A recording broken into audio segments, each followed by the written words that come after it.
শিয়াল আর বাঘের বুদ্ধির গল্প। একদিন গভীর জঙ্গলে এক বাঘ আর এক শিয়াল বাস করত। বাঘ ছিল শক্তিশালী কিন্তু আর শিয়াল ছিল দুর্বল কিন্তু খুব চালাক।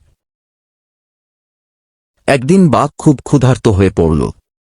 সে শিয়ালকে বলল, বন্ধু, অনেকদিন কিছু খাইনি, চল একসাথে খাবার খুঁজে আনি। চলো, আমি তোমায় এক জায়গায় নিয়ে যাই, সেখানে অনেক গরু আছে। সেই কথা বলে শিয়াল বাঘকে নিয়ে গেল। শিয়াল বাঘকে নিয়ে গেল এক গ্রামের পাশে। ছোট্ট একটা জঙ্গলে অনেকগুলো গরু চোর ছিল সেইখানে। তখন শিয়াল দূর থেকে দেখিয়ে দিল, ওই দেখো বন্ধু, অনেক গরু মাঠে চড়ে বেড়াচ্ছে। তুমি আগে যাও, আমি পাহারা দিচ্ছি। বাঘ বলল, ঠিক আছে বন্ধু, তুমি পাহারা দাও, আমি শিকার করতে চললাম। সেই কথা বলে বাঘ মাঠে ঢুকতেই গ্রামের লোকেরা লাঠি নিয়ে তাকে তাড়াতে লাগল।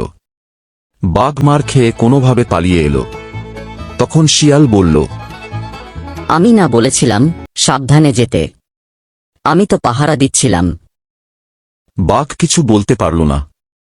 তখন থেকে বাঘ আর শিয়াল একসাথে শিকার করা বন্ধ করল।